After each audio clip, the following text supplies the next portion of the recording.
Hello and welcome to another episode of the Drew Roff Show. Alongside Purdue soccer head coach Drew Roff, I am the team's communications director, Charlie Healy.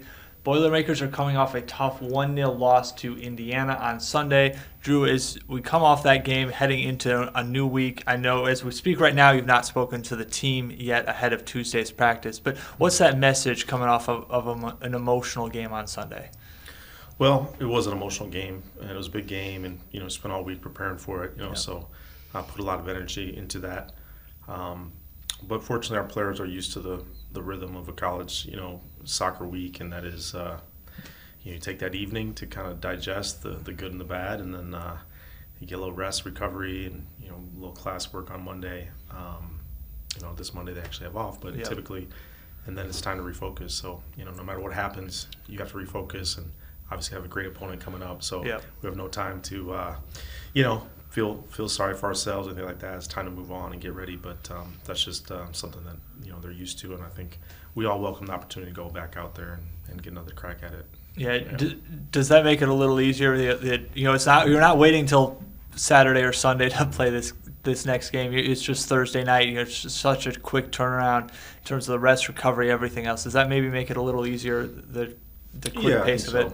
I think so, because like I said, you have to refocus, and you have to watch some film, and you have to get the plan down tactically. So busy couple days for sure, but I think clean up a couple things and implement a plan, and then our players will be excited to be back out there. So I think the rhythm works fine, and we're excited for the opportunity to play a very highly rated team. Yeah, absolutely. That highly rated team, number 4 ranked nationally, Penn State, coming in with an 11-0-2 record, 5-0-1 atop the Big Ten standings. When you look at Penn State, just so well-rounded, what impresses you most about that team?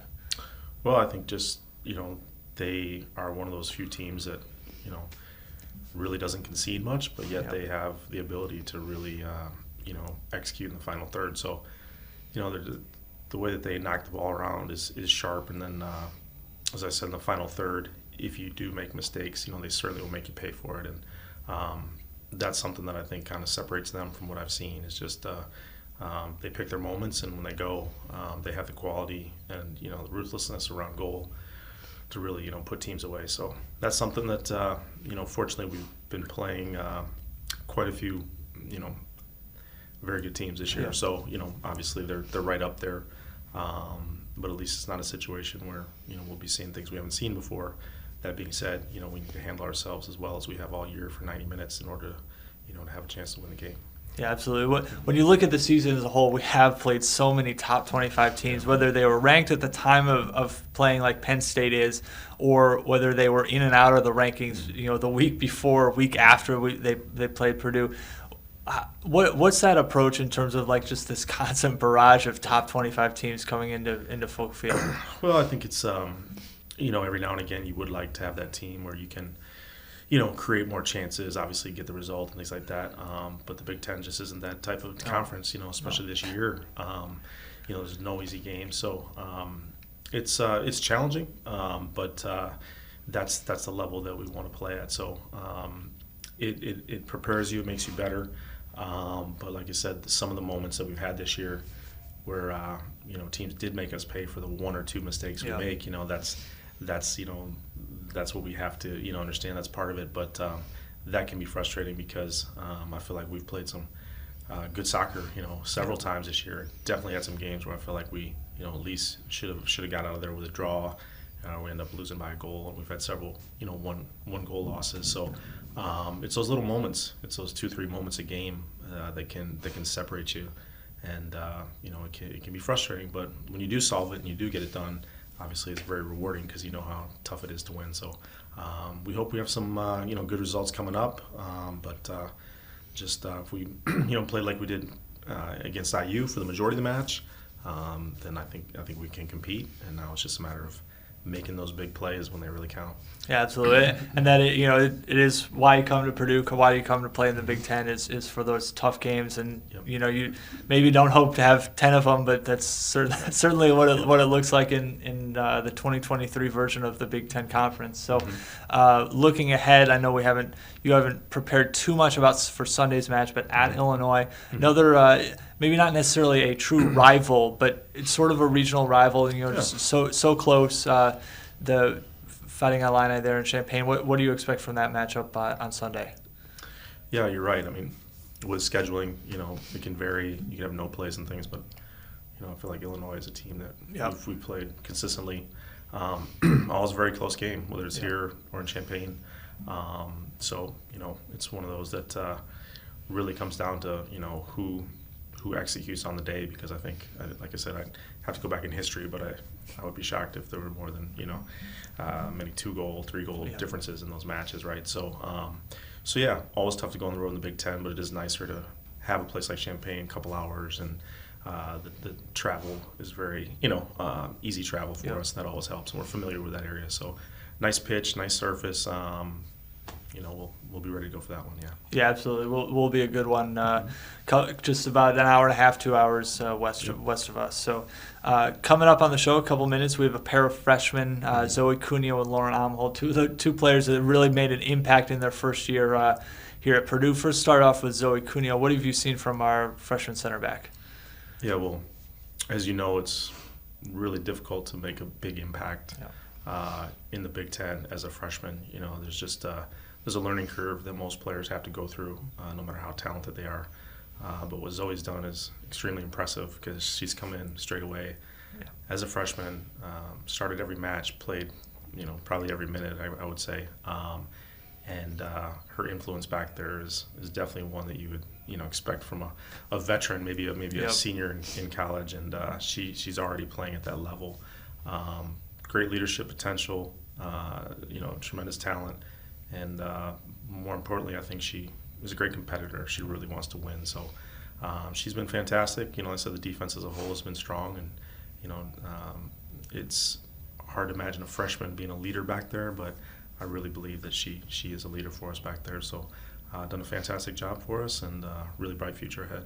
Yeah, absolutely. And worth mentioning too that she enrolled early, wanted to be a Boilermaker 1 year early. She should be a senior in high school. Yeah. And when you look at her play, and I think every press box I've been at, I mentioned that, and they're like, wait, what? Yeah. She's supposed to be in senior high school, so that's certainly impressive too. Yeah, no, I mean, what she's doing is definitely not normal, No. So she deserves a lot of credit. I mean, she's worked really hard to get to this point, and like I said, I think she's going to continue to get better and better. Yeah, absolutely. And then Lauren Omholt, forward, has started the majority of the matches for us. Really made an impact on that top line as well. Mm-hmm. What have you seen from Lauren so far in her first year? I mean, Lauren's one of the most dynamic players, in the Big Ten, not just freshmen, at any year.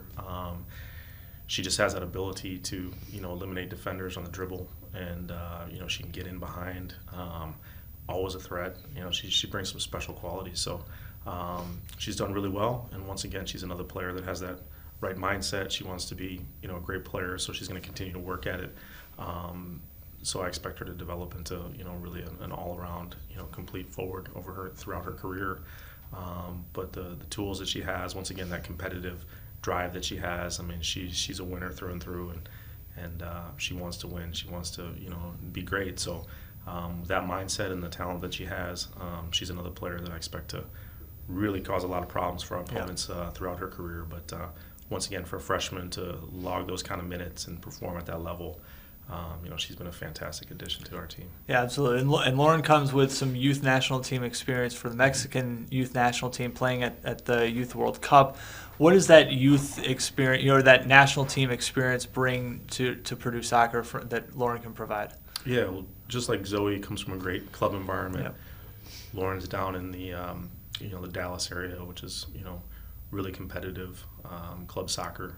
And then, of course, when you play internationally and you play in a World Cup, Youth World Cup, where the stakes are high and you're traveling great distance to play, and that type of environment is fantastic for young players to be part of, because they kind of see what the level is.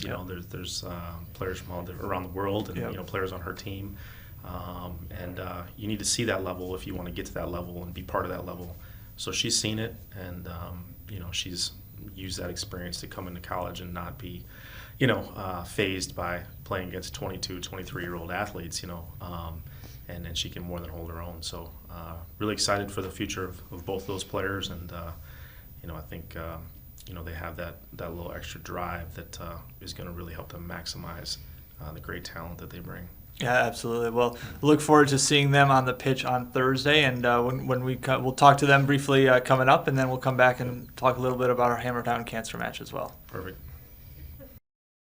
Welcome back. We are joined by a pair of freshmen, Zoe Cuneio and Lauren Omholt. Lauren, we'll start with you. Coming to Purdue, I know for you it was almost destined to be a Boilermaker. All of your family went to Purdue. You had so many siblings or just other family members who came to Purdue, including your dad. What's that like here to be able to put on the Purdue jersey every week and play as a Boilermaker? Yeah, it's been so special. Just the legacy aspect obviously played a huge part in my decision. So it's been so cool to think about, like, my dad and grandpa both put on Purdue jerseys for baseball, my cousin for soccer, so that's been really, really special to think about. Yeah. Have you shared any stories with them or memories early on? I know you're just a little more than halfway through your first year, but have you been able to share any special moments with them so far?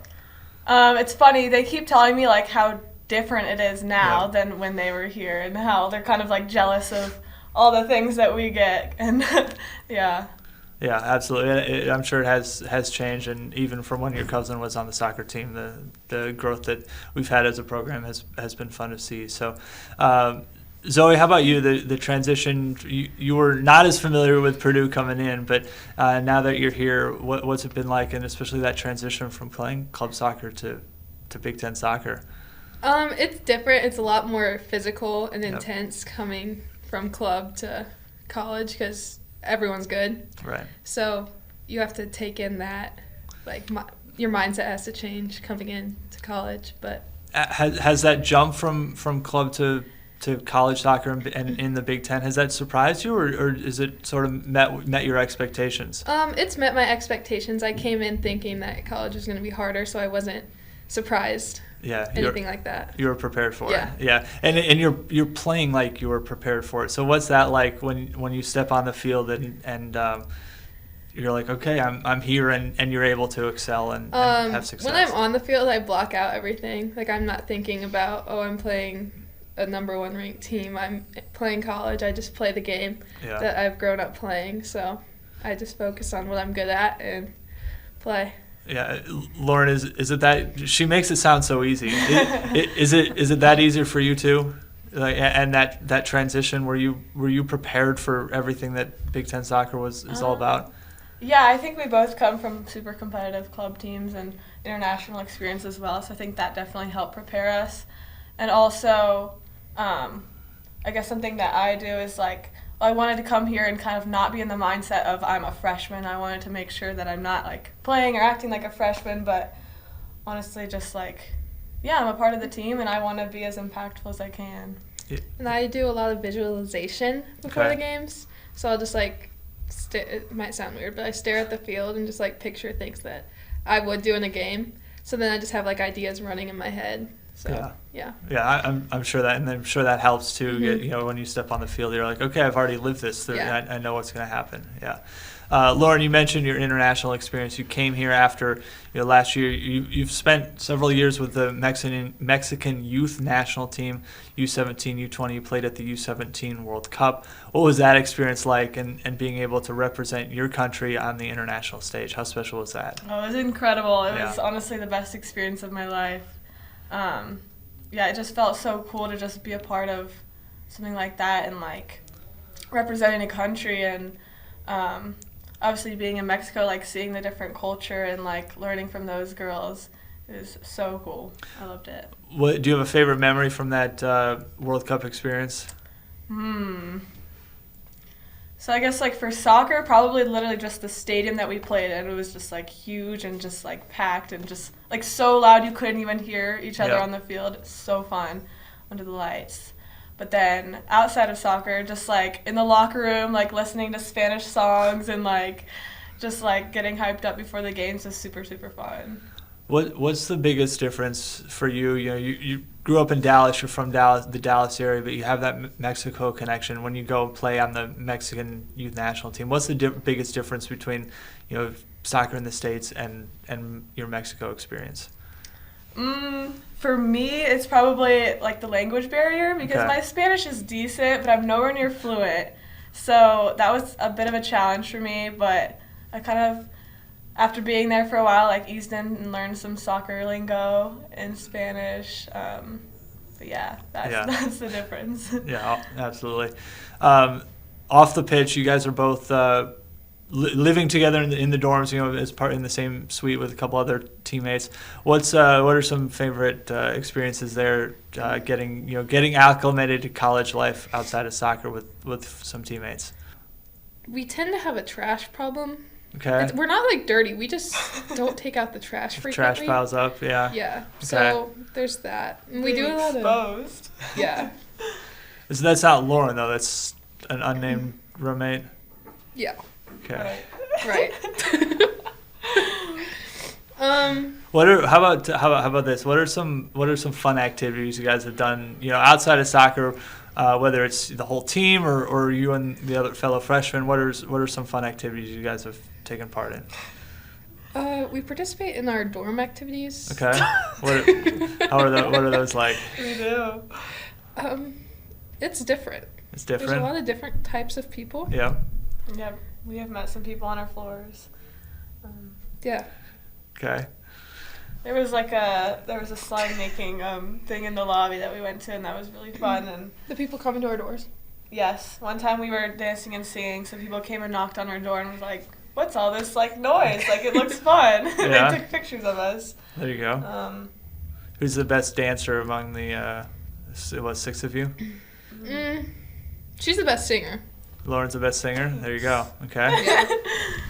I feel like I'm always singing. There's Yeah. always something stuck in my head. The best dancer, is that just no one? We can name the worst dancer if that's preferred. I think Lita would claim she's the best dancer. Yeah. She probably would. Not Yeah. surprised. Yeah. Yeah. Okay. And then last question for you guys before we get out of here and get to practice later this afternoon.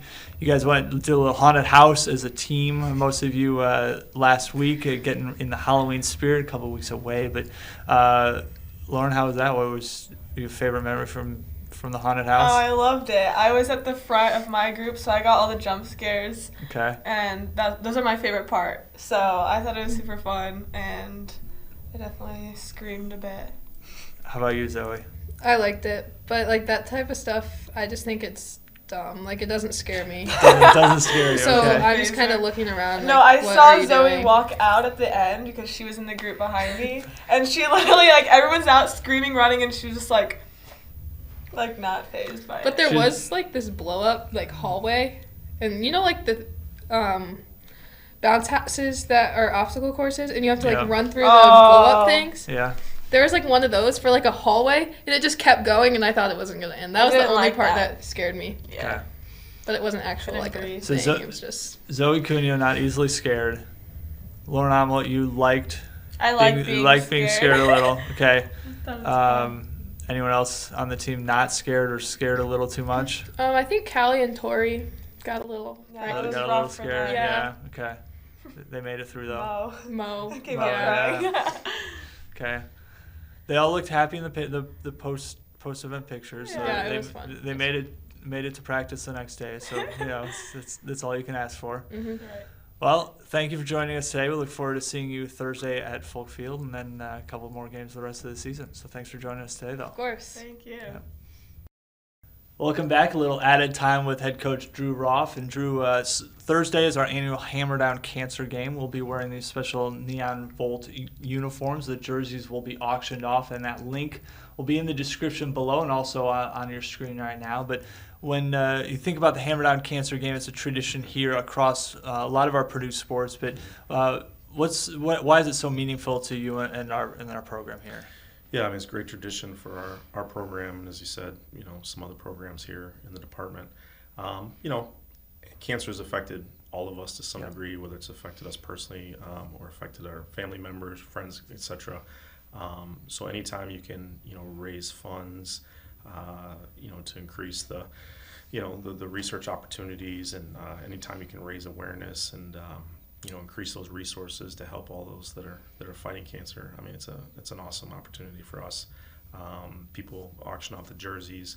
Our players. We discuss some ways that it's affected us throughout our lives, and it's just a special thing to be part of the community, and just let people know out there that we support you, and we're there to help you support you in your fight. So big night for us, and hope to have a really great performance on a special occasion.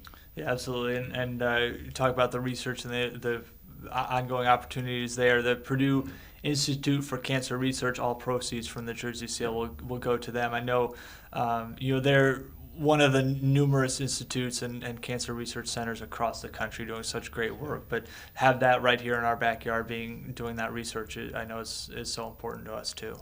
Yeah, it's amazing. I mean, Purdue is known, for so many initiatives that are so impressive across, so many different areas. But every day I read the, today's news at Purdue, and anytime I see anything related to cancer, I definitely read up on it. And some of the things that are going on here are incredible. And in order to continue to do that work, we need to keep giving them that support, them and other places around the country that are doing it, obviously. So. Really impressive group, and appreciate all they do, and just happy that we can be a part of it. Yeah, absolutely. So whether or not you're going to be at Folk Field on Thursday night cheering on the Boilermakers, or watching from home, or anywhere in between, you'll be able to bid on these jerseys and support a great cause of the Purdue Institute for Cancer Research, and look forward to wearing these Thursday night and raising awareness for a great cause and a great organization in the Purdue Institute for Cancer Research. So, Drew, thanks for joining us today. We look forward to seeing you Thursday at Folk Field. All right. Thank you, Charlie. Yep.